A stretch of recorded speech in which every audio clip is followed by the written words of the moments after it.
Welcome to the Podcast Interview Marketing Show, where we explore big ideas with leading experts on how to grow your brand and business with targeted podcast interviews. I've often said a podcast interview is a misnomer. It's not an interview, it's more of a discussion. That being said, there's two questions that every podcast asks. They always come at the same time, and they're always the same question. That's why I was so excited to have Jeff Bartsch on the podcast. Now, Jeff has been a longtime client, and I have learned so much from him. And as you listen to this, ask yourself, when somebody says, "So tell me about yourself," are you being tactical or strategic? Are you answering the question, or are you connecting with the audience? Does your answer serve you, or does it serve the host and the audience? You see, this first impression on a podcast sets the foundation for the rest. So listen to this podcast, re-listen to it, practice, and see if you are engaging, interesting, and professional. Here's Kristen and Jeff.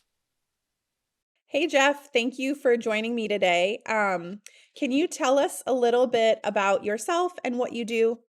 Why, yes, I can. As a matter of fact, it's let me do this. Before we get into the conversation, let me do this as a demonstration of what almost everyone does and what you should not do, okay? So if we're just meeting, my name is Jeff Bartsch, and I've spent my whole life in media or performance in one way or another. And I actually started when I was a kid. I started playing piano, and then that turned into music arranging in junior high. Started learning about composing and all that kind of stuff. And then I got into high school, and I discovered video production. And this was during the time when it was actually still hard to do video. You didn't have a camera on your cell phone because cell phones hadn't been invented yet and all that kind of thing. So I did that, and I was able to do all my own music from my own videos, and I got into film school and went out to Los Angeles and ended up in the entertainment industry working in TV. And over the 20 years, I ended up working with ABC and NBC and Apple and Disney and Netflix and all these folks. And now I take what I've learned over all those years of performance and media, and I use that to help business experts and leaders to use those same tools to use their businesses.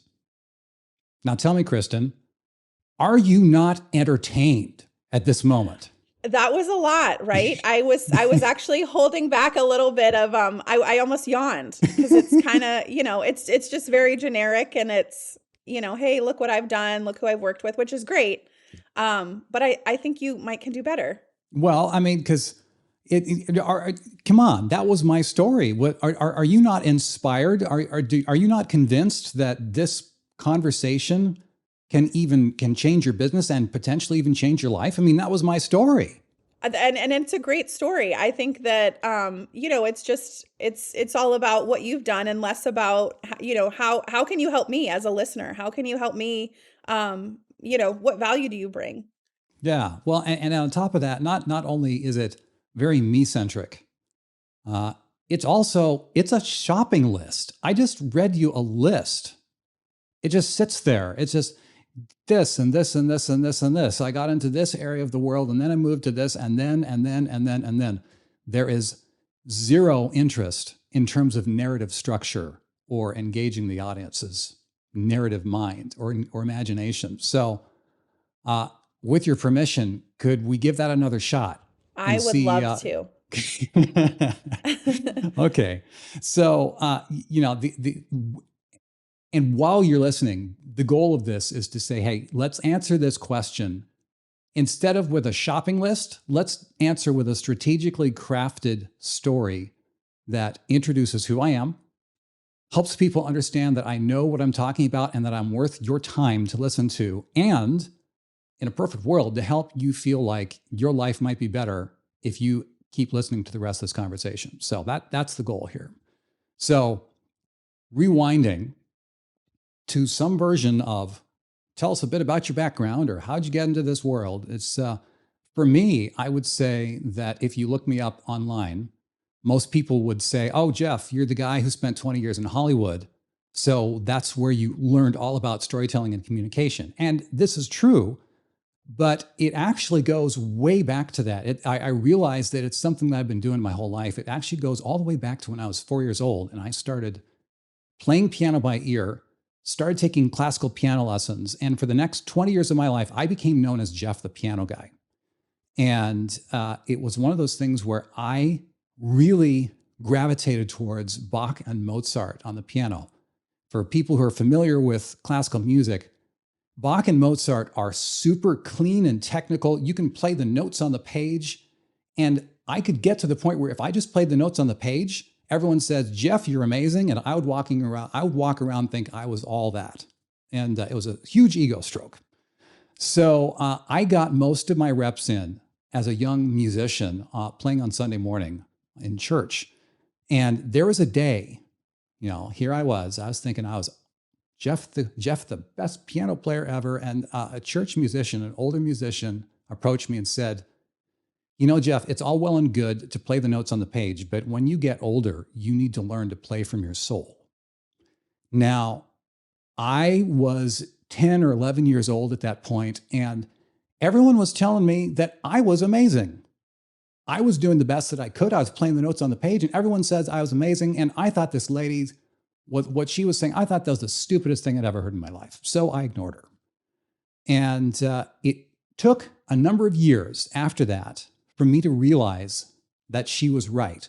And the way I realized that was when I started learning how to bring the music to life. And I actually took the notes off the page and started elevating them into something more than that. People started responding differently. Every once in a while, people would say, instead of saying, Jeff, you're such an amazing piano player, people would say, Jeff, that song you played today was just the right song that I needed to hear. Thank you for playing that song. That was a real encouragement to me. And every once in a while, someone would say, Jeff, the music that you brought into the world today brought me into an encounter with God. Thank you for what you're doing. And so I realized that, number one, this is way bigger than just me. This is way bigger than just putting the notes on the page. This is about taking an ordinary message and elevating it to something extraordinary that reaches people's hearts and minds. And that's what I ended up doing all the years ever since then, in high school with video production, in college when I was talking on the mic on the radio, when I got into college, going into film school, and then 20 years elevating regular television into something emotionally compelling for all those major media outlets. And so that's what I realized is the value that is available, not only in what I'm doing, but that value of raising communication from a normal level to an extraordinary level is available to anyone who wants to learn the skills to put it to use. It is available to all of us. I love that because it's a way that you can connect with the audience and it's a way that you can connect with the host, right? So the initial one that you did, it was kind of all about yourself, and that sets the tone for the entire conversation. So if you're not finding a way to connect with the host and connect with the audience, a lot of times people are just going to tune you out and your message isn't going to get out there because they're tuning you out. I mean, that's one of the biggest mistakes that people make. They might even know, okay, maybe it would be a good idea to answer this question with a story, or maybe it would be good for me to tell a story at some point in the conversation. But if you tell it for the wrong reason, you're almost better off not telling the story at all. Because if you tell a story with the intent to say, here's what happened, and here's the obstacle that was in front of me, and here's how I overcame it, and here's how amazing I am, isn't that amazing? Right. Everyone's going to say, okay, that's good for you, but what about me? Because really, it's not about saying, okay, look how amazing I am. It's look how amazing the host is. Look how amazing you, the audience, can be. Here's the solution that you, the audience, can use to improve your business and your life. So if you focus that story on them, that's when it lands. Absolutely. And I think allowing the audience and the host to be able to relate to you and relate to something in that story also helps develop that connection between you and the audience, or you and the host, that can only strengthen the conversation, right? People want to talk to people they like, people they understand. And so if they're able to connect that, I think it just makes for an even better conversation as well. 100%. Yeah. And, I will say there are a lot of people who wonder how you can actually do that. Is that something we can dig into, or where would you like to take things from here? Yeah, let's go into that. I'd love to learn more about that. Well, because here's the challenge when it comes to storytelling. It's really easy for people to say, oh, well, I know what storytelling is. So, every once in a while you hear a story that lands really well, and you think, oh, well, that's just something that they're just born with. That's something that's only for people standing up on TED Talk stages and keynotes and all that kind of stuff. I could never do that kind of a thing. Yeah. And we also hear lots of people telling stories badly. Right. So it's easy to say, okay, well, that's just for the experts who actually know how to do it well. That's not me. So here's the thing. Storytelling is not an innate gift. Storytelling is based on tools and frameworks and skills. And the good news is those can all be learned by anyone who decides to learn them. And here is the number one thing to keep in mind when you think about storytelling. You need to first start with the definition of what a story is. So for many people in the business world, they're familiar with the writings of Donald Miller. One of his earlier books, he talks about something that I've since expanded. And I tell people that this is how to think about the definition of what a story is. The idea of a story is a character who wants something, overcomes obstacles to get it, and experiences transformation as a result.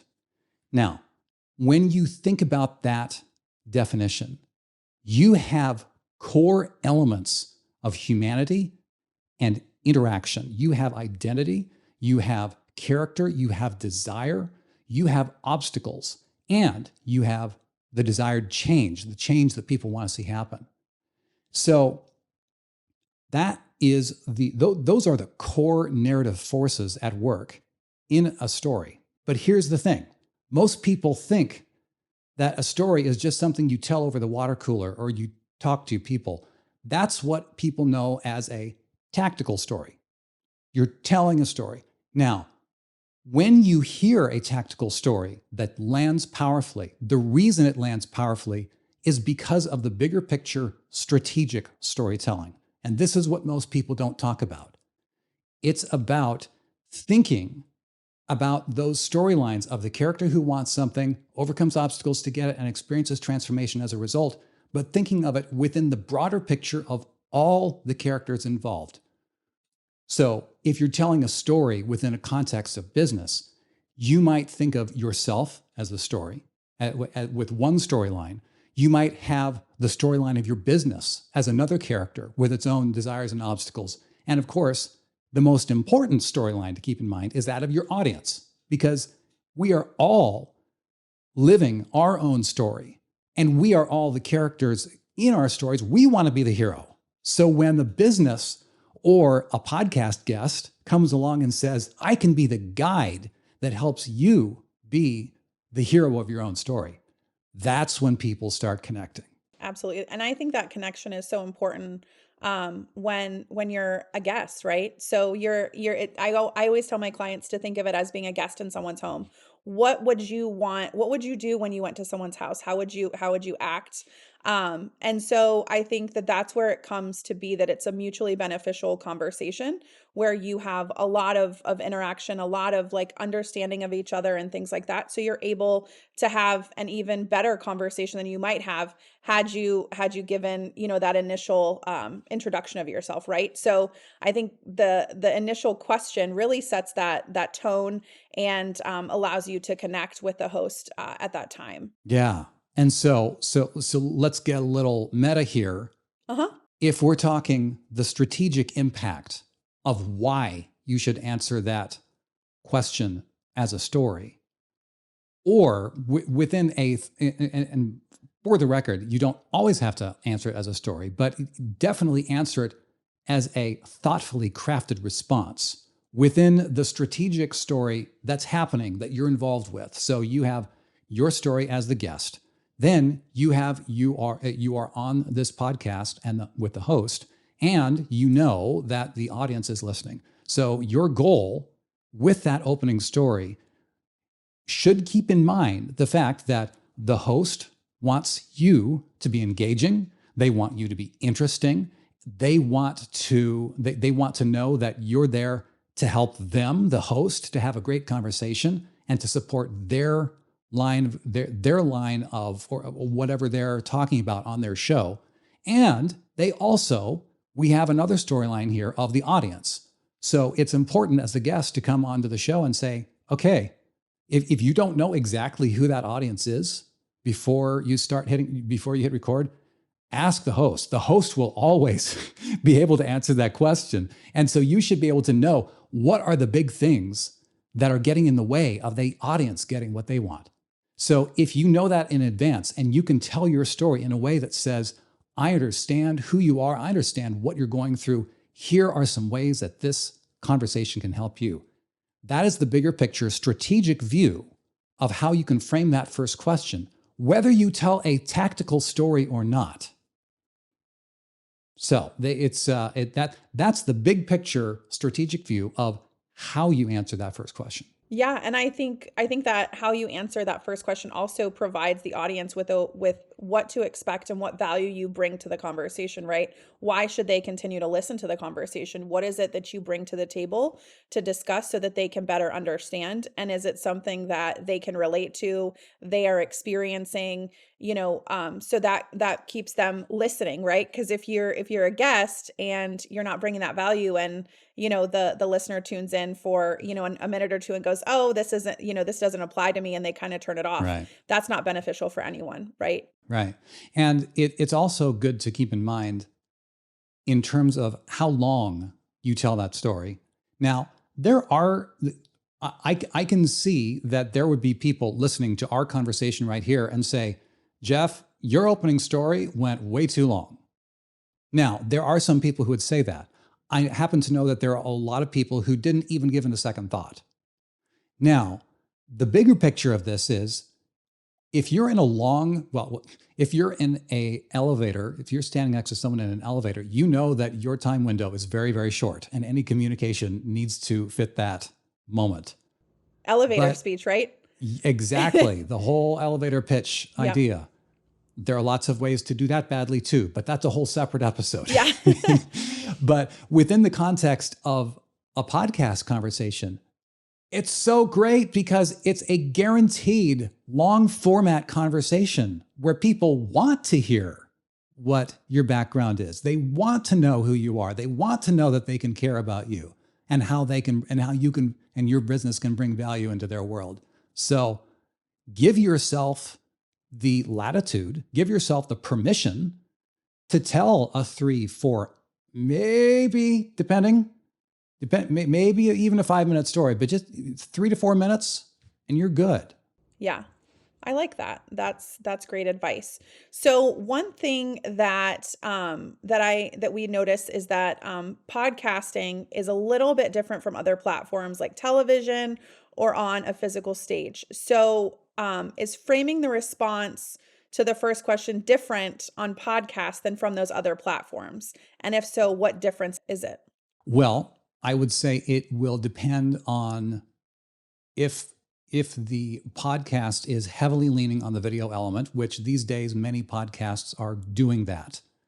That is, more and more people are recording podcasts with video, which, by the way, don't be freaked out about that. That is a golden opportunity to be able to see your host and to interact with that other person. I mean, frankly, I am not a fan of doing podcast interviews like radio back in the day where you just get on your phone and all you can do is just listen. That's not my idea of a good time of creating human connections. And thankfully we've moved past that.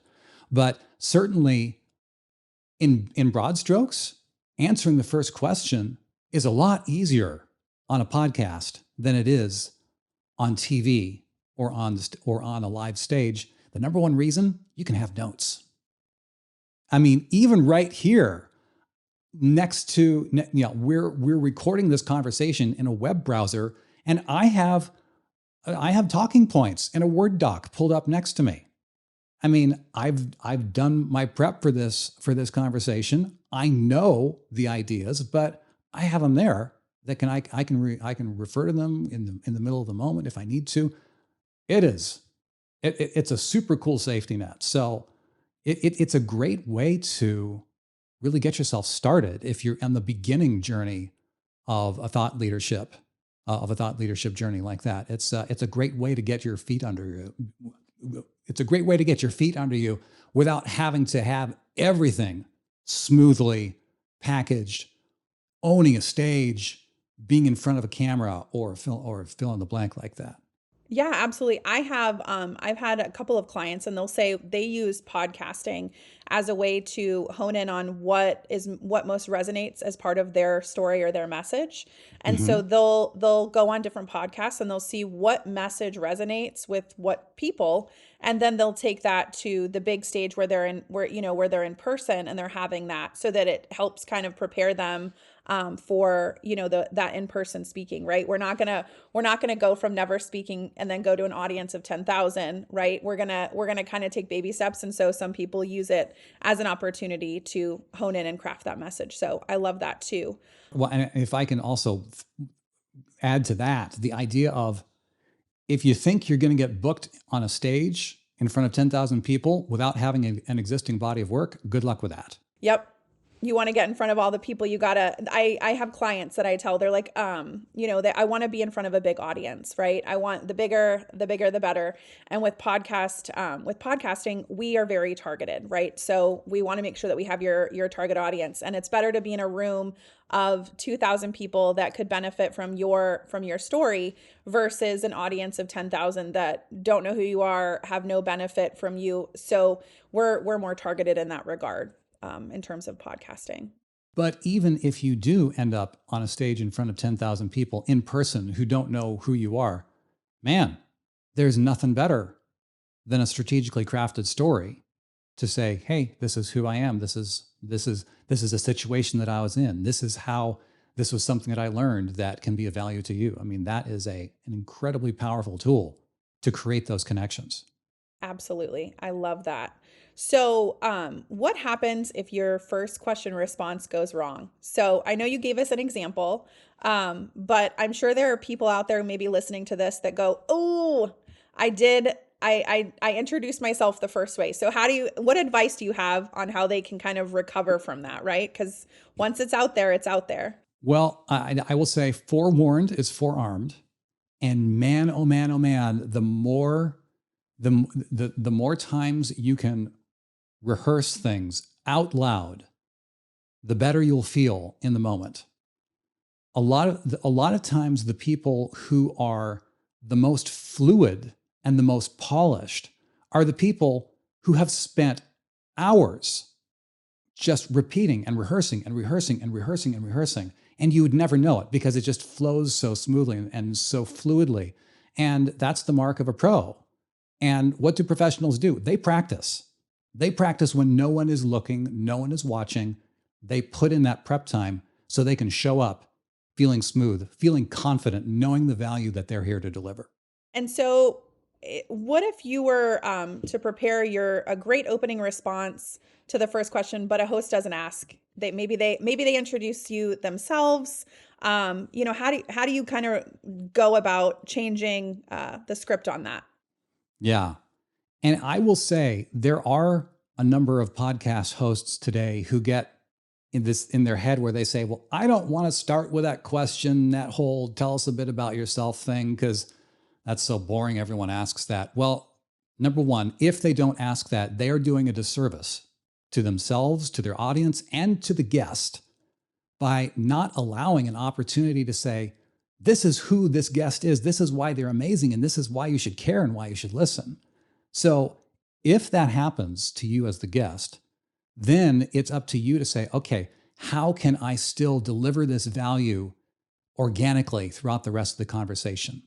So specifically with me, there have been times when, I'm on a podcast and someone doesn't ask that first question and they just want to jump into the topic of whatever the conversation is. And I make a point of saying, I make a point of working into the idea of, this is not just about, a lot of the times I'm talking about strategic storytelling and communication skills and that kind of a thing. So a lot of the time I try to work in the idea of, this is not just about learning the elements that make a compelling story. This is not just about the tools. This is about why we use them, why it's important to create those human connections, because that's really what we've been doing. That's what drives business. That's what makes all this happen. And that's the kind of thing that I've been learning through 20 years working for ABC and NBC and Disney and Apple and Netflix. And next thing you know, you're able as a guest to drop, it might seem like you're doing name dropping, you're bragging about yourself, but it is 100% possible to do it genuinely in a way that makes sense in the conversation that still establishes your credibility. Because Absolutely. You know what? If the host doesn't tell the people who you are, the people don't know how awesome you are. Right. And they don't know the value. Yeah. Yeah. So the short answer of that is work the information in throughout the conversation otherwise. I love that, because I think that it's so important to get that information out there. And I love the way that you pointed out, casually and organically mentioning, the big name companies. So it doesn't come off as like braggy or showy or even like used car salesman-ish. It's just part of the conversation. Right. And it just, it allows the listener to go, okay, like you've already built the credibility from your first story and you're just constantly building upon that, so that you've already gained the trust of the host and the listener as you've told your story. And then you're just kind of compounding on that. So I love that advice as well. All right. So as we wrap up today, is there any additional advice or anything that you would like to share with our listeners? Yeah, I would say that, it's one thing to think about, okay, how do we answer that first question? Okay, well, use a strategic story, use a strategically crafted story that is built for these specific goals. But really, I want us in this moment right here to take a bigger picture, strategic view of why we're doing this at all. Because when you go back to that idea of a story is where a character wants something, overcomes obstacles to get it, and experiences transformation as a result, this not only describes our communications, it describes our own lives. It describes every interaction between every human being ever. And if it seems like I'm exaggerating on that, I promise I'm not. I mean, this is such a big deal. And especially narrowing that down to the idea of business and saying businesses might seem to run by the numbers, but really businesses are sustained by people, and people have desires. People have change that they want to see happen. And people will always, any person who wants anything will always have something getting in their way. And when we as experts and business leaders come into the conversation and say, hey, I understand where you are. I've been where you are. And here's how I can help you see the change that you want to see in your business and in your life. That is the whole point. This is why we're doing what we're doing, to help people find that change. And it is an incredibly inspiring thing. It's the thing that we're all looking for. It's that human connection, right? We all want to find a way to connect with the listeners, with the host, with each other. And I think, it's something that I think we probably put more thought into in our personal or day-to-day lives. And it's really important as we also do it in business as well. So I love that. And lastly, where can our listeners find you if they have some additional questions?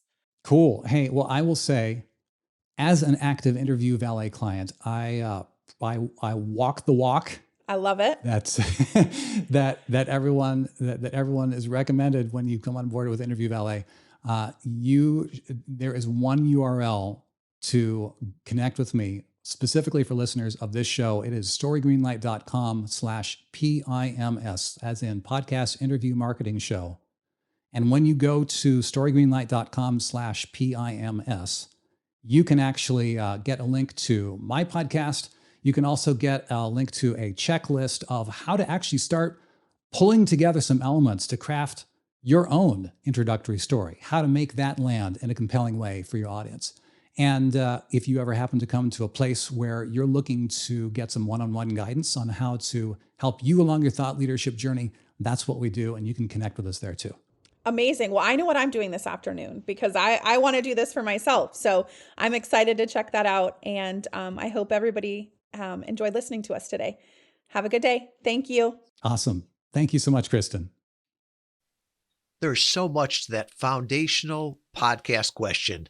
So tell us about yourself. It's like the difference between playing notes and playing music. Jeff gave some great resources. We'll put those in the show notes. Also, if you'd like to connect with other podcast guests, I'd encourage you to go over to LinkedIn. We've got a group called Podcast Guest Playbook, and we're going to start posting there some of our answers to that question. So we can critique those we can all get better. We can all practice that foundational question of tell us about yourself. I'm going to leave you with a quote here. I've originally heard it came from Abraham Lincoln. Heck, most of the great quotes on the internet came from Abraham Lincoln. It was one that I was told early on, better to be thought a fool than to speak and remove all doubt. I think of that as I practice for that foundational interview question.